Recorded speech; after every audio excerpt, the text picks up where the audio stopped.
morning, everyone. I would like to call this meeting to order. Thank you for joining us during our weekly MLS breakfast meeting. My name is Sandy Sen of Pinnacle Real Estate Group. A few housekeeping tips. All participating will be muted upon entry to the MLS breakfast meeting. And should you have a question or comment, please enter it into the chat box. Please remember to join us weekly as we have our weekly virtual MLS breakfast meeting every Thursday at 9 a.m. As always, this meeting is being recorded and will be available online on our YouTube channel, West San Gabriel Valley Realtor. Please remember to follow WSGVR social media on Facebook, Twitter, and Instagram. You can also watch our pre-recorded video on YouTube. WSGVR introduced a new text message service. For updates, text WSGVR to the number 72727. A little bit about me. My name is Sandy Sen, and I am the November MS Program Chair. Today's agenda consists of our affiliate spotlight. Joseph Haggerty from Orange Code Title, followed by President Message, Minnie Yang, WSGVR President, and our guest speaker, Attorney Kelly Richardson. Just a reminder that you be eligible for today's raffle, you must be WSGVR member and your name must be displayed to win. No telephone number will be accepted. Affiliate Spotlight brought to you by the committee chair James, State Farm Insurance, the vice chair Cosmo Sanchez, New Fund MD. Our affiliate spotlight will be brought to you by our affiliate spotlight. The floor is yours, Joe. Thank you, Sandy. It's good to be here with you guys. Usually I talk a little bit about my family, and I'll just give you a quick update about that. This is my younger son. I don't know if you guys can see this. Naoto. His name is Naoto. This is him when he was 1 year old in his yukata. He's now in 8th grade. And then my older son, Akira, he's a senior at Alhambra High School, looking at all the colleges now. So the kids are doing well. They're doing pretty good in school. I think they're good kids. A little about myself. When I started in this industry, I actually didn't know anything about what I was getting into. I thought I was getting into a tile company, and I was like 20 years old, 21. I thought it was like, just, some good like type of hands-on work that I'd get paid well. And then I walked into this office and I learned what title was, and I was distributing mail for Investors Title Company all over California in their main office here in Glendale. That was in 2003. A couple years later, I was in customer service at Alliance Title, which is it's not around anymore. But I was there for a few years, learned a lot in their customer service department.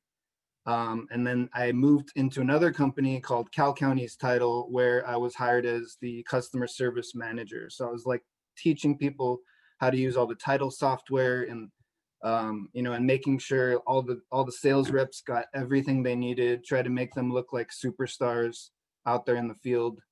I did take a break from title and I worked as a chef. I was a cook for a little while, and then I was a chef, and then I left that industry for some personal reasons. And then I ended up coming back into title, where I worked on a desk as an assistant to a title officer at a company originally at Cal County's Title again, and then I was at what's called WFG Title now. After a couple of years, I went out into the field though, as a sales rep. And so I've been a member of this association for about 7 years now. It's about as long as I was a title rep. That was pretty much the first thing I did. I have a slide really quick. If you guys could switch the slide. This is actually just some image from my website that I added a bunch of words as like a vision board. And these are things that I value in my work. I'll just mention a couple of them. Teamwork, When you work with me, we are a team to close the transaction, you know, so I'm there to communicate with the lender, the loan processor, the buyer and seller if I need to. And respect is really important, you know, that we all respect each other in the transaction. If one person in the transaction is somehow getting some slack for not coming through, whether it's like maybe from my side or from escrow or a lender, a realtor, etc. Our job is not to look for the negative things, but to just find a way to fix the problem or lift that person up. And that's what I believe in. You know, and we're here to, you know, so with that, you know, we try to stay positive. We make sure the consumer is taken care of. I make sure, you know, if a buyer has questions on a prelim, they can come to me, even though the seller, the listing agent may have been the one that brought me in. I like to be there for everyone. I also do a lot of refinance transactions, and I'm communicating with loan processors every day to make sure those deals close. So, you know, I'm on top of those loans, even if it's for a purchase, helping the lender deal with their possible title challenges. And then as far as like communication, you guys should know that when you work with a title rep, myself, you think of us, we're not just the person getting the deal, getting credit, getting paid a commission. We are the conduit between you, everybody else in the transaction, and our title officer. The title officer is the one working on your transaction in my office, and you have to think they have maybe 10 to 15 other title reps that they're doing all of their clients' files. And this is where I come in and put more time and attention onto your file. If my title officer doesn't have time to get something like cleared up quickly, I may jump in and assist and provide all the details so that he just has to punch a button and, you know, and move forward with that issue or whatever. So I hope I can have a chance to work with some of you guys when you have a time. I have some great videos on title related stuff. Instagram at the Title Beat, and Facebook. I also have a YouTube channel with all those same videos. So reach out if you guys need anything from me. Thank you for having me. Thank you, Joe. Thank you. We will now have our top affiliate instruction for today. Please remember to support our affiliate with your transaction. Unita Wu, Home Warranty of America. Angie Tang, First American Title. Sandy Franco, First American Home Warranty. Sandy, you have to stop one of them at a time. So call one name at a time. Okay. Unita Wu, Home Warranty of America. Are you there? Yes, hi, I'm here. Good morning, everyone. This is Unita Wu from Home Warranty of America. Just want to give you guys a shout out, say hello, good morning. If you do need any help on a home warranty, please reach out to me. I'm here to help you. Thank you. Have a wonderful day. Thank you. Thank you, Unita. Next, Angie Tang, First America Title. Are you there, Angie?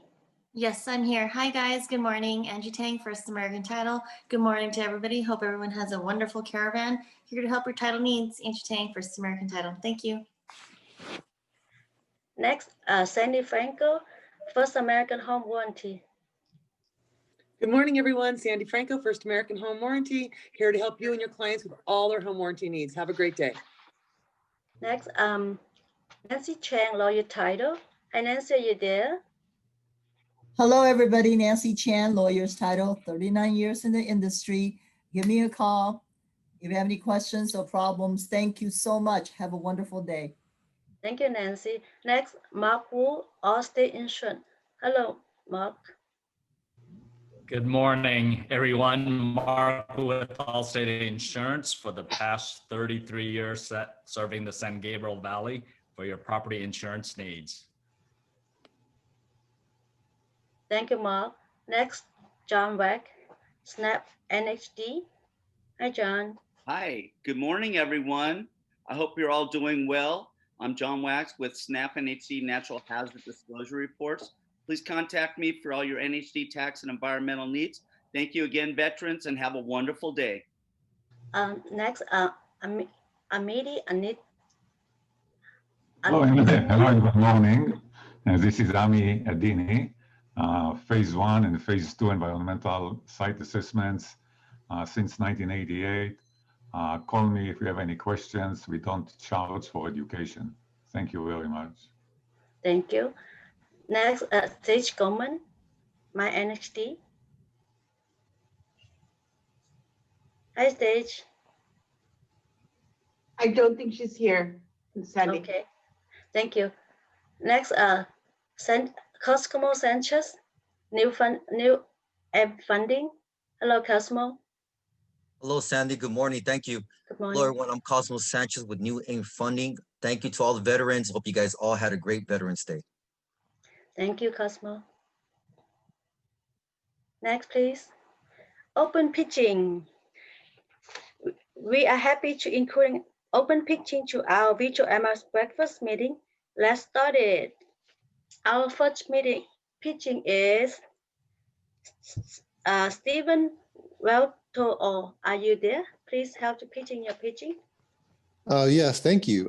Hi, my name's Stephen Weatherall. I'm actually from Williams Homes, which is a new home builder here. I'm actually in Whittier, California, but we have properties all over Southern California.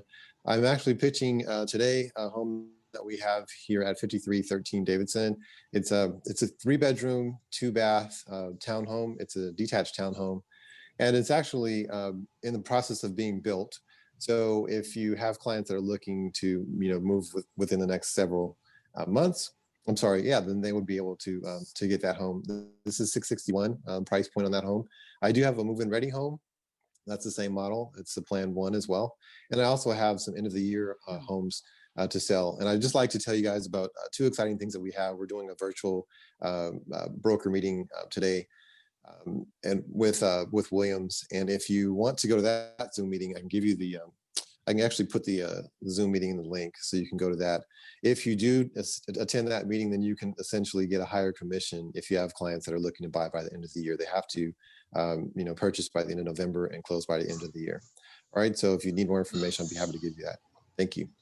Thank you, Steve. Next listing presenting by Steve Merriman. Hello, thank you. I'm with Diversified Pacific Communities in the city of Upland, between Rancho Cucamonga and Claremont. We have our beautiful model home available for sale right now, and it's just under 2,500 square feet. 4 bedrooms, 4 bathrooms. One of the bedrooms is downstairs with the bathroom, fully landscaped.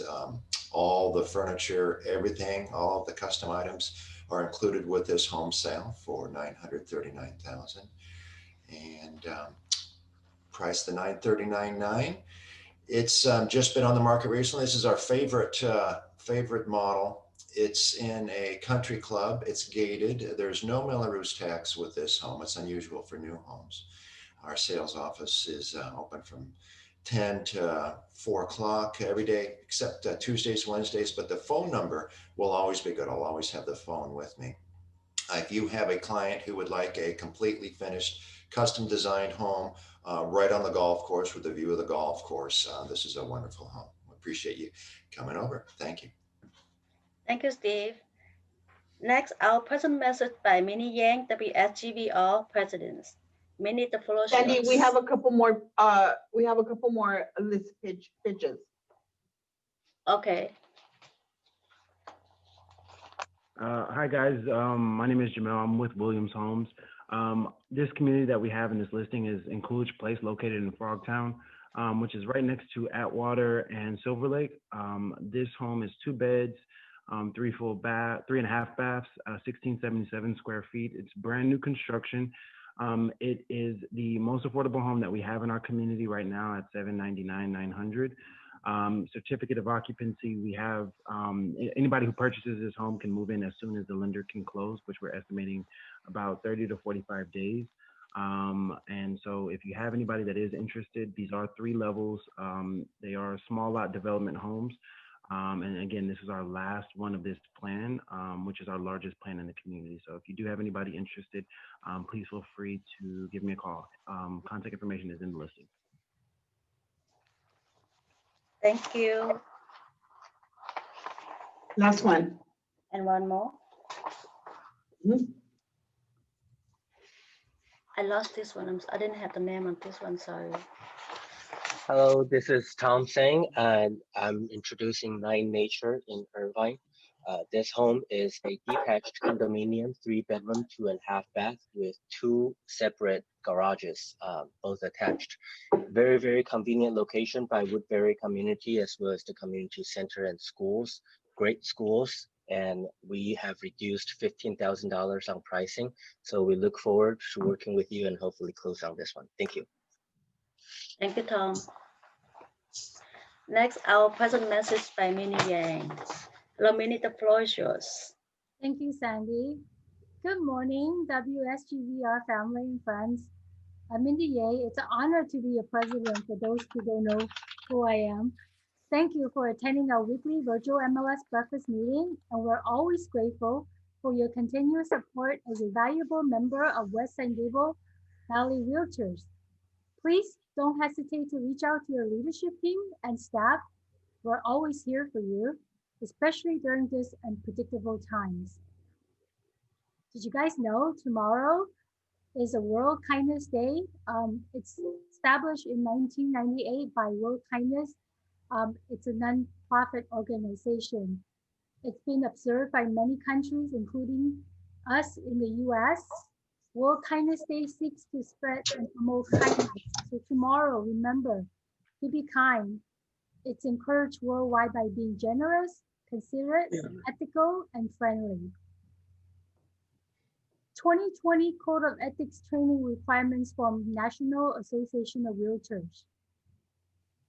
Do you know that your membership in NAR requires you to take an ethics course of at least 2.5 hours every 3 years?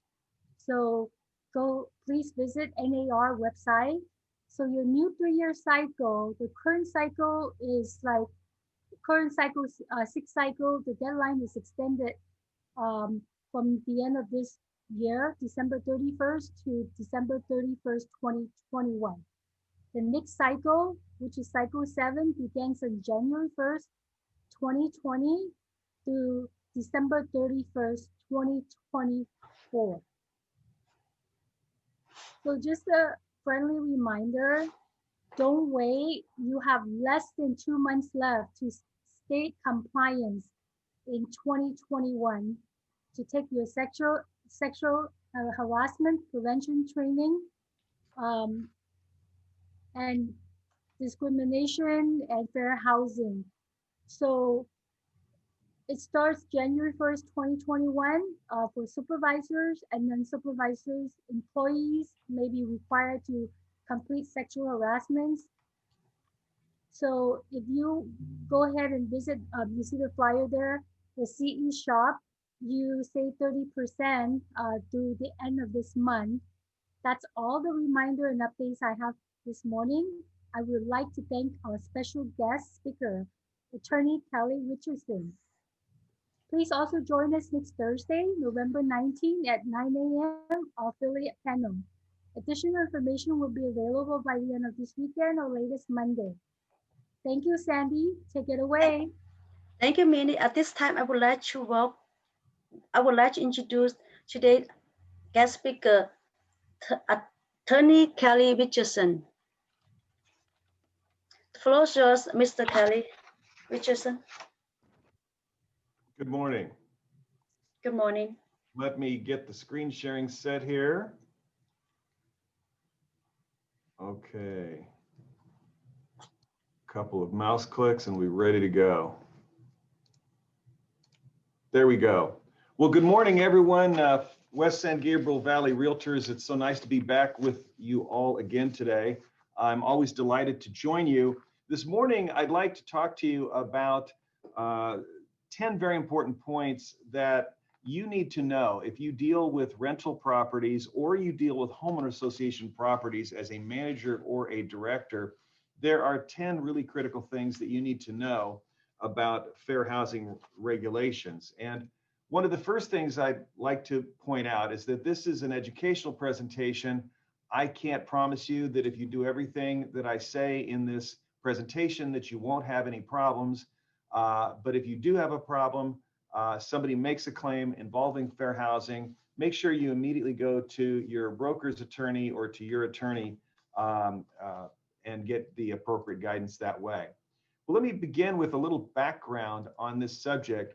When we talk about fair housing and fair housing enforcement, one thing you need to know is that a housing complaint filed with the Department of Fair Employment and Housing in California is much more likely than an employment complaint filed with the same agency to result in some type of action.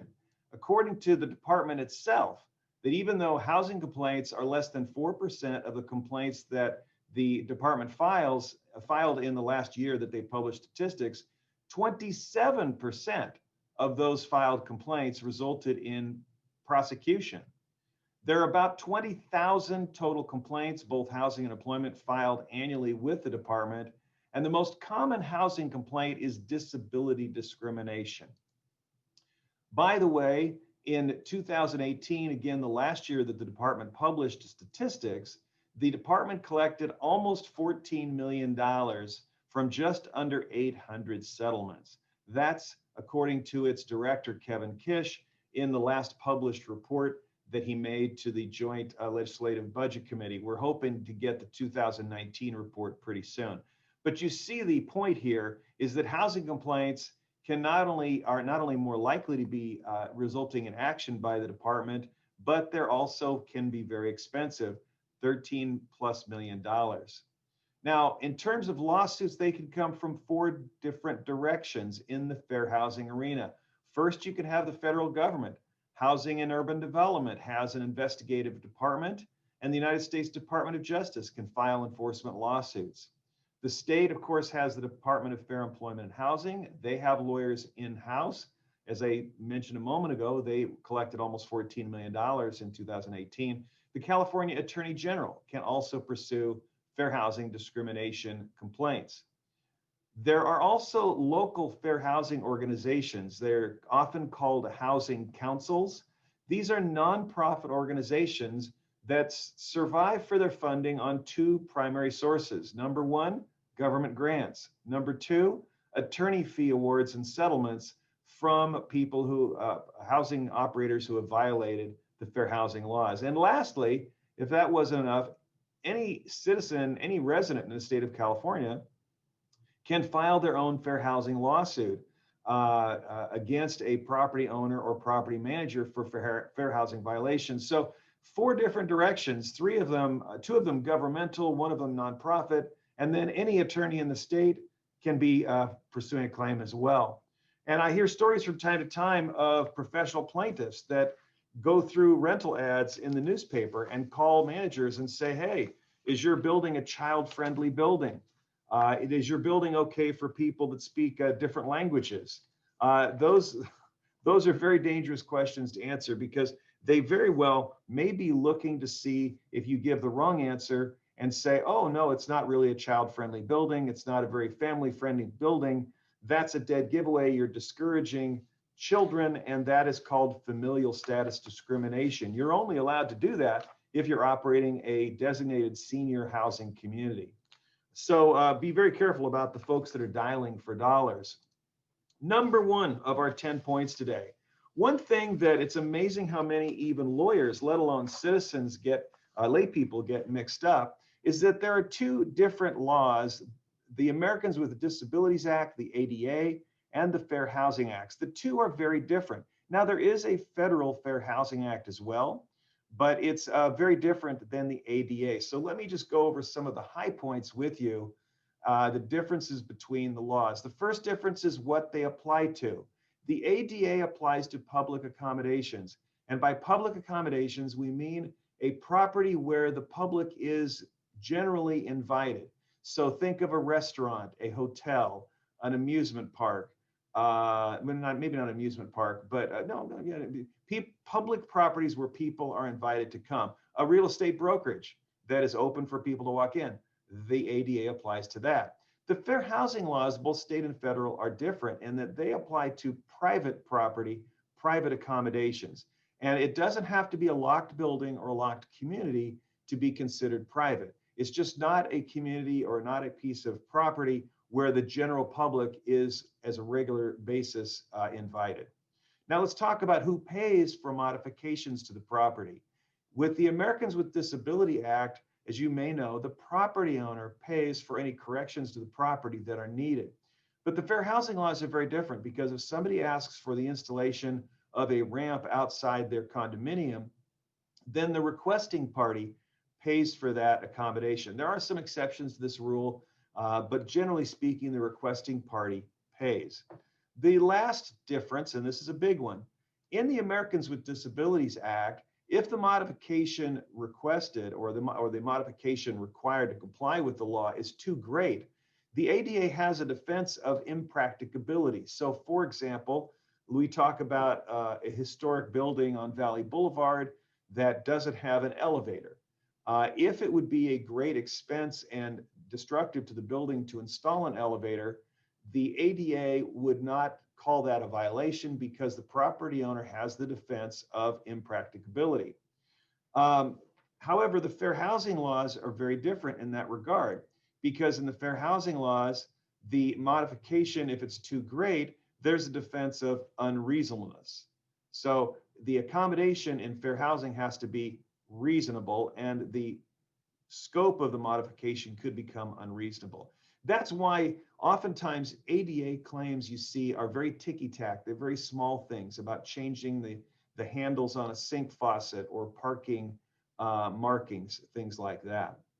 So those are some of the differences. Now, today I'm just talking about fair housing law. So we're talking about private accommodations, not restaurants, office buildings, hotels, amusement parks, just housing, okay? So we're going to be talking about the right side of the screen. The second thing you need to know is that California is the very first state in the United States of America to adopt fair housing regulations. This was a very long process. I remember in the mid-2010s going to hearings in front of the Fair Employment and Housing Council. This took 6 years to basically become law. And the law did take effect on January 1st of this year. So these regulations are not coming. The regulations have been here since New Year's Day this year. Now, there are 7 articles covered in the regulations. You'll see the numbers skip. Well, that's because the Fair Employment and Housing Council that is creating these regulations, they are reserving those other numbers in the gaps for other topics. So they've just begun. These regulations are going to be expanding. The third thing I want you to know is that housing accommodations may be much more than you understood to be the case. It includes not just an apartment building, that's typically what we think of, right? But it includes single family homes, and it includes common interest developments, which we typically refer to as the homeowner association or HOA. So it could be any type of housing or household. By the way, in this area, just a quick side note, we talk about single family usage, and oftentimes we as lay people tend to think of that as the mom, a dad, and some kids. But the definition of family in most communities in California is very much broader than that. The definition of a single family is a group of people, whether or not they are related, a group of people who share common facilities in the dwelling. So you could have 6 college students all sharing the living room and kitchen and doubling up in 3 bedrooms. That would be considered a family because they're sharing common facilities. Okay, number 4, this is a big one. Under fair housing regulations, who is considered the owner subject to enforcement action? Guess what? You. The owner, according to regulations section 12,005U, and you'll note I'm going to be giving you the regulation sections throughout, so if you're really curious, you can see for yourself and read these. An owner includes not only the owner of the property, but it includes a managing agent, a real estate broker, a salesperson, and the HOA board. So if you are managing rental properties for someone else, you're selling properties for someone else, and you're involved in a fair housing violation, you are subject to enforcement action, which also means you are exposed to a possible lawsuit. You serve on a homeowner's board, you are considered the owner of that HOA, and you as a director and the rest of your directors with you can be exposed to enforcement activity. Wow, that's a big change. So you are in the bullseye here, and you weren't clearly in the bullseye before, but you are now. And what does this mean if you're the manager of a rental property and the owner gives you instructions that you know are possibly discriminatory or possibly wrong? You are not going to be able to rely on what I call the Nuremberg defense. You are not going to be safe by saying to the DFEH, well, I was just doing what the owner told me, because you also are considered the owner. So we need to be very smart in the real estate profession, be very alert about the fair housing discrimination issues. And if a client gives you instructions that you know are wrong and expose you to potential liability, you're going to have to say, I'm so sorry. I really think you need to consult legal counsel. I can't do what you're asking me to do. And you know what? It may be a lot better to fire that client and move on to other opportunities than to put yourself in a situation where you're subject to enforcement. Number 5, there are many more protected classes in the state of California than you knew. The classes are showing up on your screen. Of course, the big 3 are disability, race or color, and familial status, meaning children or without children. But sex, sexual orientation, marital status. I only want married people in my building. You can't do that. National origin, citizenship, immigration status. I need to know if you have a green card or not. You're not allowed to ask that question. Primary language. I only want people that speak Spanish in my building. Ancestry of religion. I only want people who are Baptists in my building. No. Source of income. This is something most people don't know. You know, many years ago when I used to do fair housing seminars, I would joke, well, the only people you can discriminate against are lawyers. You want to keep lawyers out of your building? I guess you can. And the former director of the DFEH, Phyllis Cheng, laughed and corrected me one time and said, no, Kelly, source of income is also a protected class. So you say, I don't want any lawyers in this building. I don't want any truck drivers, whatever. Source of income, and by the way, legal income, okay? You are perfectly allowed to say, I do not want cocaine dealers or professional murderers in my building, okay? But legal income, legal source of income, you are not allowed to discriminate on how people make their money. Medical conditions, age, gender, and most recently, just effective this year, veteran or military status. Now, I never knew that there are people out there that would discriminate against people who have served our country, but apparently that has happened, and so that is now a protected class. All right, number 6, residential harassment is now your problem under these regulations. And there we want to point you to regulation 12120, which says that as an owner of a housing provider, you are required to protect residents against harassment. Harassments from a vendor, harassments from the manager of the property, harassment in an HOA by a director, or even neighbor to neighbor harassment. Those are all things that you're expected to respond to. And when we talk about this type of harassment, we're not talking about people being rude. We're talking about harassment because someone is a member of a protected class. So if I am just an ugly person and I say mean things to people every day, that is not illegal harassment. But if I specifically say mean things to people from Portugal, for whatever reason, I'm nasty because you're from Portugal, that is illegal harassment. And we as housing providers, as rental managers, property owners, HOA directors, we're expected to do something about that. So that's a huge, huge change in California law. Who's liable if there is discrimination in housing? Well, the housing provider, the manager, the rental manager is liable, of course, for what they do. Well, that makes sense, right? But you're also liable under these regulations for failing to stop somebody else who is being discriminatory in that housing project or housing complex. Also, failing to take prompt action to correct discriminatory action by a third party. So not just discrimination by someone who works for the owner either as a handyman or an assistant manager or something like that, but somebody else, a third party, which could mean another resident. It could mean somebody who doesn't work for the owner, but is on the property working for another homeowner, a plumber, whatever. So all three of those are sources of liability for us if we are the owner of a housing accommodation.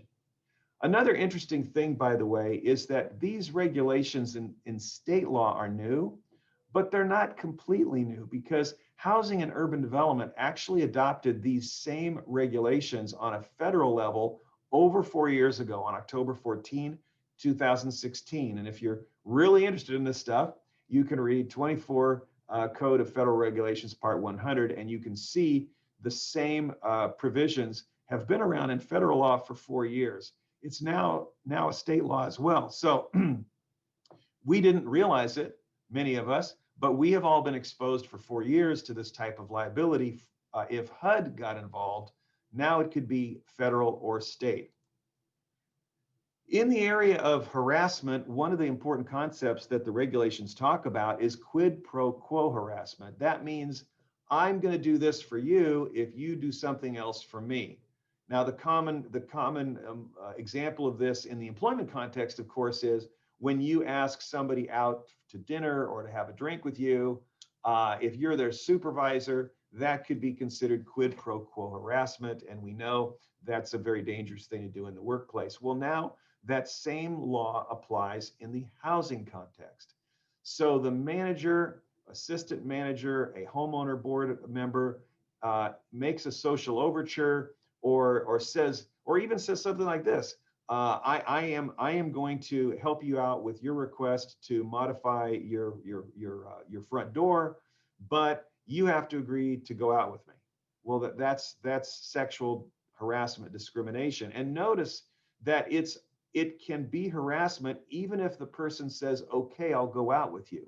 Because the idea is that because of the power imbalance, there is an unfair request there, and that person is being pressured into that quid pro quo. So the person could go out and have a drink with you, and then 6 months later file a complaint saying, I was pressured to do that because I wanted the leak fixed over my condo, okay?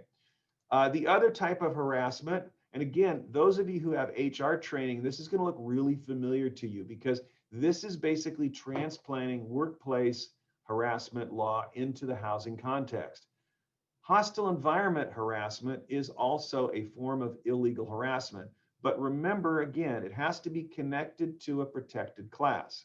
So if somebody is verbally harassing or physically intimidating somebody because of their membership in a protected class, for whatever reason, you hate military veterans, and every time this veteran walks by your front door, you scream, you run out there and stand in front of them, make them walk around you, that would be hostile environment harassment, and it's illegal. And the housing provider, the owner, the manager, the board of directors has to do something to stop that, okay? So it's not just sexual harassment. That's the one we normally think of. It could be harassment of all kinds based on somebody's protected class status. Somebody who doesn't like gay people, somebody who doesn't like straight people, that could be illegal hostile environment harassment. Now, we talk about sexual harassment in housing, of course, we think about famous people that have, or infamous people that have made mistakes. Those result in huge lawsuits. But how do we handle that? How do we handle that when one tenant tells us a story about something that happened at the swimming pool and the other tenant who's accused says that didn't happen? I never said such a thing. I never did such a thing. Now what do? We have to decide who's telling the truth. Well, actually, the regulation expects us to try to figure out what happened if we can. And if we can figure out what happened, and it isn't criminal, it isn't beyond all reasonable doubt, then we're expected to do something about the problem. And of course, many of you are saying, whoa, whoa, whoa, I didn't sign up to be investigator, judge, jury, and executioner. I know that. But in terms of your responsibility to protect residents, this is now another responsibility that you have to protect residents, not only from unsafe conditions like trip and fall hazards or bad wiring, but also to protect them from people who are abusing them because of their protected class. So it's a big deal. Number 7, another big change in the law brought by these regulations. You cannot just say, if you've been convicted of a felony, you can't live in this building. You are no longer allowed to have a blanket ban against criminal records. It has to be somehow connected to safety in the building. So for example, somebody who was convicted of drunk driving 15 years ago, that may not have anything to do with whether or not they're going to be a good tenant today in 2020. But on the other hand, is somebody who has had multiple convictions involving violence against other people, assault and battery, aggravated assault, mayhem, okay, an arsonist, okay, those may be things that can fairly be connected to being a bad tenant. But you can't just simply say, if you've been convicted of a felony, you can't be in my building. That's under these regulations. So basically what we've got to do there is be more surgical and reasonable in connecting that risk to the other tenants. Number 8, this is also brand new, that if somebody in a building asks for a housing accommodation to accommodate their disability, that request must be confidential. You don't get to tell all the other tenants in the building that the reason you moved Kelly's parking space closer to the elevator was because he has bad arthritis or because he had a knee replacement surgery. You're not allowed to do that. It's all confidential. And in the HOA board context, somebody says, well, why did you make that modification to Kelly's front step and add that railing or add that ramp to it? Well, we're not allowed to say, oh, because Kelly's not able to walk very good anymore and we got a doctor's note. This is all supposed to be confidential. So that creates a problem, I know, because homeowners in the HOA or other tenants in the building may say, well, wait a minute, why does he get that? We're going to talk about animals in a few moments, but in a no animals building, somebody has a comfort support animal and all the other tenants are going to go, well, wait a minute, why does Kelly get that dog when we're not allowed to have dogs? And of course, you'd like to be able to simply say, well, because Kelly has an emotional problem and the dog helps keep him calm. We're not allowed to say that, folks, because regulation 121.76b says it's all confidential. So you've got to say, basically, I'm sorry, I can't really discuss it, but trust me, we carefully considered this and we're not discriminating. So confidentiality is a big deal. Who can document somebody's disability and therefore the need for an accommodation? Well, certainly a doctor, a nurse, sure, a caregiver. All right. A member of a peer support group. Does that mean if somebody's in a 12-step program that one of their AA brothers or sisters could write a note? I don't know. It says a peer support group.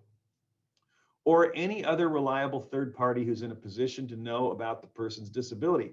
That, by the way, could include a relative, somebody's brother, somebody who's known the person a very long time. By the way, just a quick note here, you may already know this. If somebody comes to you in a wheelchair and you know for a fact that they are not ambulatory, they're crippled for whatever reason, you don't get to ask for a doctor's note. That's an obvious disability, okay? So we go right to trying to help them. So a lot more people can document the need for an accommodation than you thought. This comes up a lot where a property manager says, well, I got this letter from a doctor talking about Kelly's inability to walk, but it's from a dermatologist. There's nothing in the regulations that says that the person must be a specialist in the specific area of disability. It just says a medical professional or a nurse or a peer support group. So it's very, very broad, a lot more than you thought. Number 10, assistance animals. Well, they are here to stay. The regulations say that an individual with an assistance animal may also be covered by other laws, such as the ADA. The regulation follows the federal law and says that you cannot require somebody with a comfort or assistance animal to pay a special fee, a deposit, to put up other insurance. You're not allowed to do that because the law considers that assistance animal to not be a pet. So when you have pet rules about deposits and insurance, well, this is not a pet, so it doesn't apply to them. Can you hold the tenant responsible for the damage their their assistance animal causes? Yes, absolutely. The regulation specifically says so. These, by the way, are excerpts from Regulation 12185D. Can somebody have 2 assistance animals? Yeah, or 3. They can. There is a point, though, where you can consider if there's so many assistance animals that itself becomes unreasonable. But if somebody says they need 2 comfort chihuahuas, well, you know, you may have to let them have 2 instead of 1. This is super important, folks. There are no breed, size, or weight limitations allowed. Well, you can have a comfort animal, Kelly, but the animal cannot be larger than 35 pounds. The regulation specifically says that's not allowed. One of the interesting things about this, by the way, folks, is that there's also no limitation on species. I'll come back to that in a minute. Can you impose reasonable conditions, such as the comfort animal must be in your control at all times? You're going to bring your comfort dog with you to the swimming pool while you swim laps, and you're going to just chain it to the pool chair? No, no, no. You can require that the animal be under control and that it not be a nuisance to other folks. So that's very helpful. One thing that the regulations do, which is really great, I think, is it specifically says that just because somebody has an ID card or a certificate, that doesn't mean that the person's disabled. It doesn't mean that they're entitled to a support animal. When we talk about a support animal, there are 2 kinds. There's the service animal and the support animal. The service animal is your specifically trained dog. You have these dogs, for example, that are trained to recognize when somebody goes into diabetic shock, that they alert and they bark. Okay, that's a service animal. A support animal is very broad. Support animal doesn't have to be a dog. A support animal is any dog that gives somebody emotional, general support. And those are often called comfort animals. And what can be a support or comfort animal? A turkey, a lizard, a cow? Yes, all of them. Because the law specifically doesn't give any species limitations. Now, does that mean you could have a rattlesnake? Well, no, because that is unreasonable because that's a dangerous animal. But aside from something like that, if the animal isn't actually endangering anybody, isn't damaging the building, isn't creating a nuisance, right now you got to say, yeah, you want to have that comfort lizard, okay. And that's something where a lot of us, I think, are tempted to stray and be more strict than the law allows. I am hoping that in the near future, HUD and the DFEH will work together and come up with some more reasonable guidelines and have some species limitations. One of the 2 materials that I've given to the West San Gabriel office to send to all of you, one is a sheet of reference materials, if you're interested in this, that you can click on and find. Another is a January release from Housing and Urban Development saying for the first time that, well, you know what, exotic animals there might be a higher burden of proof for somebody who wants to call an exotic animal an assisted animal. So maybe we're starting to see a little bit of a trend there to limit these animals so we don't have somebody coming into your building with a comfort cow, right? One great news again is that the regulations specifically basically outlaw online certificates. You have to have somebody who knows you, who has given you an assessment personally, not just because you paid $20 to some website. That is not a valid document that supports the need for a comfort animal. Last thing, I want to give you a bonus item number 11 as I wrap up. It's not easy, but it is manageable. If you know these areas of concern, you can handle it. You just have to be reasonable, you have to be thoughtful, and you have to make sure that you document how reasonable you are. Focus on trying to be helpful. Don't focus on how can I find reasons not to be helpful. And generally speaking, I think the law expects you, whether we're talking about disabilities or harassment, it requires you to do what you can. And lastly, if things get dicey, Don't wait too long to call legal counsel. There's so much oftentimes I can do to change direction of things if I'm allowed to become involved early on in one of these disputes. So that's it. I thank you for listening today. I'm going to turn it over in just a moment for questions. I am happy to help your clients not only with fair housing issues, but I do offer fixed fee consultations. You're welcome to contact my office if your clients ever need help. And thanks so much. I will turn it over to our moderator if we have time for questions. Sandy, unmute yourself. Got it. Thank you, Mr. Richardson. Now it's the question time. The first question from Tom, and he. Oh, I can't Can I hear. start the Q&A now, Ling? Yes, please. Okay, thank you. Mr. Richard, the first question from Tom, he asked, if the owner lives in a property and is renting out a room only, is the owner allowed to state prefer a gender, male, age? If somebody's renting out a room in their home, are they allowed to discriminate? I don't think they are, no. So could if I'm renting out a room in my house and I say I only want white Christian males who are Democrats, I'm not allowed to do that. I'm discriminating in housing. Okay, thank you. The next question is from Caesar. Can you say no sex offender in this building? No, actually, one of the amazing aspects of the Megan's Law in California is that it specifically contains a statement that you are not allowed to discriminate in employment or in housing on the basis of somebody as a sex offender being on the Megan's Law website. So if you're going to consider somebody's sex offense history as a factor in whether or not you will allow them to be a tenant in that building, you have to be able to demonstrate some, first of all, you may not know because you may not have checked the website and they may not disclose it to you.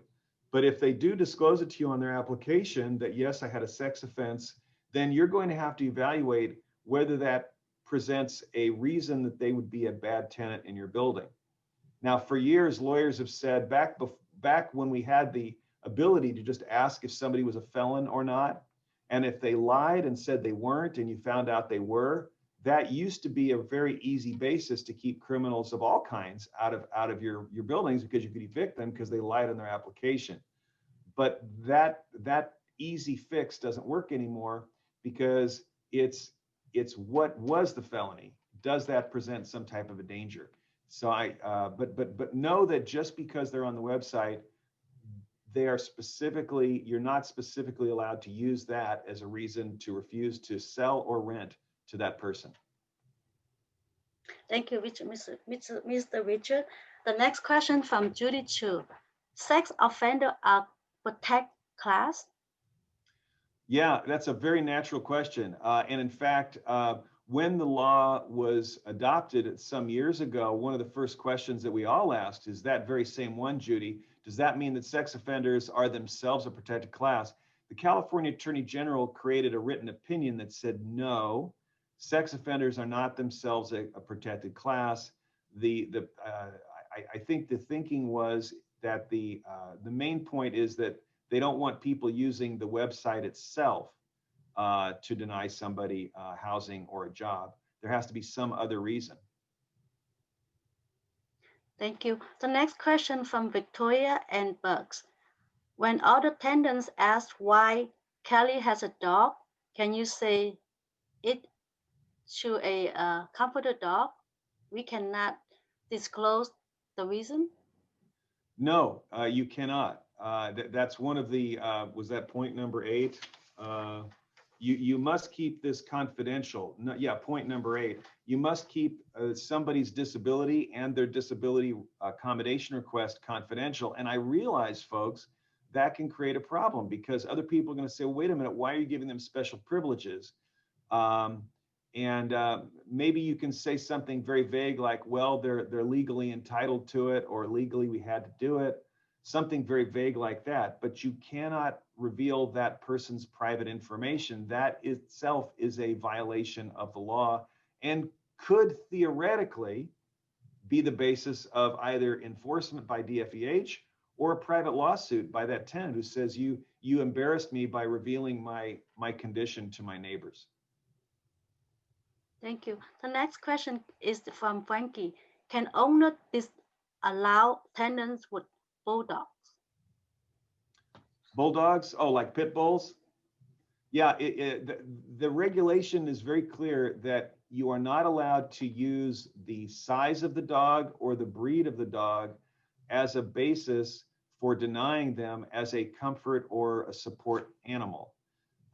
So no, you can't say, I'm sorry, that pit bull cannot be your support animal. The regulation specifically does not allow that. Okay, then another question from Tom. What if a tenant signed the PED COVID waiver without disclosing that they had COVID and end up spreading the disease throughout the building? The tenant later disclosed after infection orders. We are able to evict on that basis. Wow, that's an interesting question. I'm a little concerned that I might need to know a little bit more, but I don't think that somebody who has a contagious disease, I don't think that they're entitled to lie about that contagious disease as they move into that building. But we are in a lot of uncharted waters, folks, with how do we deal with this virus and what legal responsibilities and liabilities do we have. A lot of our HOA boards are very frightened about opening the swimming pools or any common facilities because they're worried that they might be helping the virus to spread. So I would be hesitant to give a solid answer to that one. I'm sorry. Thank you. I think the last question will come from Teresa Lam. Question is, in a senior housing, when parking space in a complex is limited, the HOA rule is only one parking sticker per unit to park in the complex allowed. However, a senior is ill and needed night caretaker and indeed of the parking sticker to permit her to park overnight. The family of the condo owner want to use the association for refusing to give her the privilege. What is the chance of the HOA for the policy? Yeah, and that is a fairly common problem, is that apartments and condos have specific parking regulations where you may or may not park, and sometimes limitations on vehicles.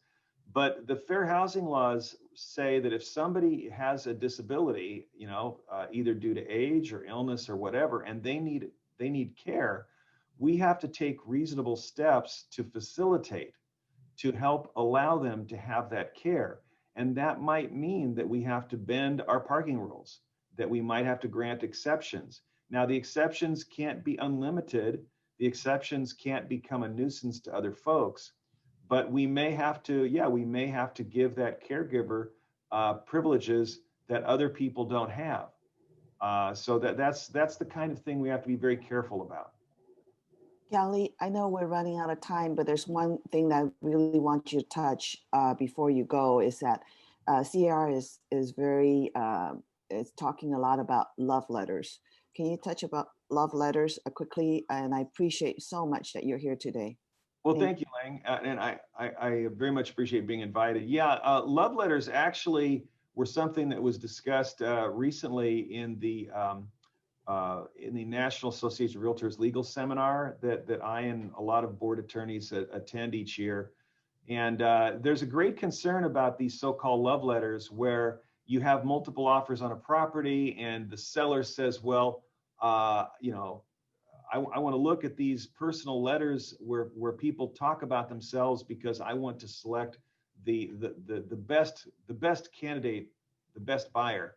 And the problem with that is that it can be a very thinly disguised way to discriminate. Because when you get all these letters of all these people with the pictures of their children and the pictures of them and the stories of their involvement, think of all the things that are disclosed in those letters that would allow discrimination. Your ethnicity, your race, your language, are you gay or straight, the age of your children, the fact that you have children, those are all things that we're not allowed to consider. So that so much of the things in these so-called love letters really are things that also give us the vehicle potentially to discriminate illegally. So I think that in the real estate legal community, there is a growing concern about love letters. And by the way, just know that the housing authorities, they're watching this too. The DFEH knows about love letters. And I think it's just a matter of time before they find the right case and they see that, wow, isn't it interesting that this, this white Baptist Irish family only sold their house to a white Irish Baptist family also, you know what I mean? So I would be very, very careful about love letters.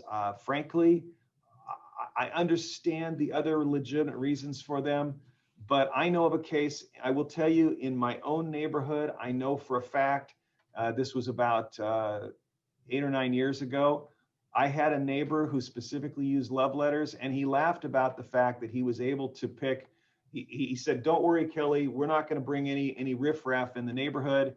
And he wound up picking a couple that was exactly the same ethnicity as his wife and him. Thank you, Mr. Kelly. Can I ask a last question? You're the boss. Thank you. The last question is from what could be a good reason to refuse attendance? Well, many reasons can be good to refuse a tenant as long as they're not the wrong reasons. So that's why we have to be very careful when we're evaluating tenants. First of all, we don't ask the wrong questions. And if we do turn down a tenant, we better be able to explain specifically why. I didn't turn you down because you're Portuguese. I turned you down because you had a terrible credit rating. And I had another tenant with an amazing credit rating who had letters of recommendation from their prior landlord. Well, that would be a legitimate reason why you made the choice. But I think that you need to be able to demonstrate in housing why you made the decision to pick the tenant or the buyer that you did. And it has to be a legitimate reason, a reason that even somebody suspicious would have to accept as a legitimate answer. If you can't defend your choice, that's a problem, you know? So there are many, many legitimate reasons to reject a tenant. We just have to stay away from all the bad ones. Thank you so much, Mr. Richardson. We learned so much from this presentation. We have on our West San Gabriel Valley Realtor, we would like to thank you, Mr. Richardson, for your time and your presentation. Thank you very much. Thanks, everybody. Bye for now. Thank you. Have a great week. Now, attendant drawing, please. Attendant drawing, please. Okay. See who's the lucky winner today.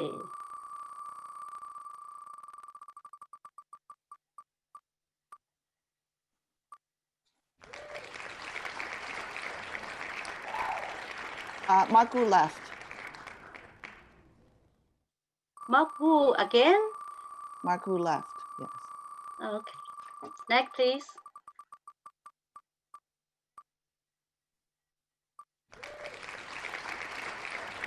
Chin Hu? Not here. Not here. Next, please.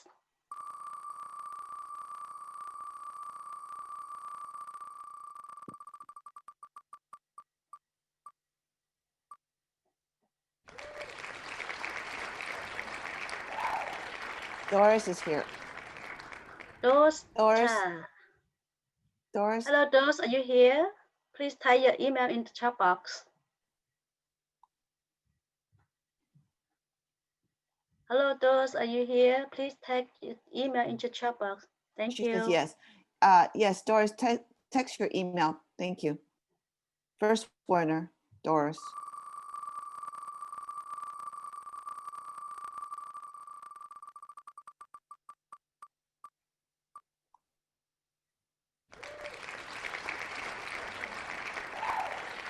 Hong Ching, are you here? Doesn't look like Hello, it. Hong Ching, are you here? Nope. No. Move on, Thank Albert. you, Lane.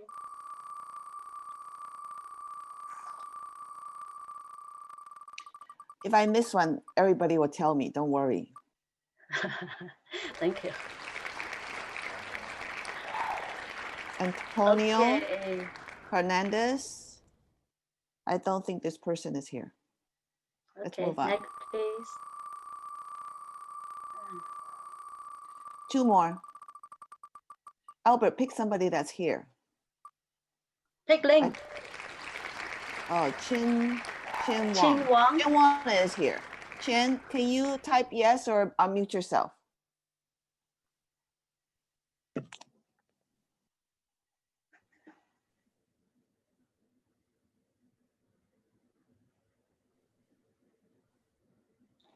Chin?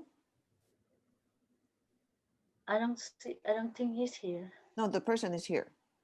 Chin Okay. Wong, Chin, would you please can you type in type chat or box? unmute yourself? Yes, I'm Chin? here. Oh, good. Okay, can you Thank type you, your Chin. email? Thank you. Okay, thank you.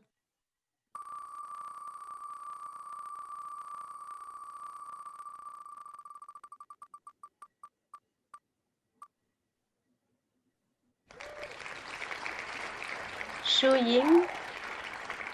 Sean is here, I think. Sean is here. Oh, Sean, she's here. Yeah. Okay, thank you.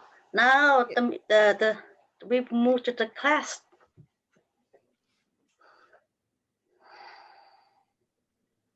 Please make sure to participate. Okay, now we are here. Please make sure to participate in our education classes. A list upon the classes is displayed on your screen. Die and drill series defending your commission. Friday, November 13, 2020, 11 a.m. to 12 p.m. The course is free. The second one is Safe at Home and Learn Understanding the Prelim Title Report 2020 for agents, buyers, and sellers. Tuesday, November 17, 2020, 11 a.m. to 12 p.m. The course is free. The next class is CRMLS, Virtual Training, MLS Topic Apps. Wednesday, November 18, 2020, 9 a.m. to 10 a.m. The course is free. And the virtual zip form plus training, November 18. I'm sorry, I cannot see that one. Okay. November 23rd, 2020, 9:30 to 12:30 p.m. Leave it up, please. Okay. Next meeting will be November 19, 2020 at 9 a.m. We'll be having an affiliate panel. Please support our affiliate with your transactions. Thank you for supporting our affiliate for your transaction. This meeting is adjourned. Thank you very much for attending the meetings.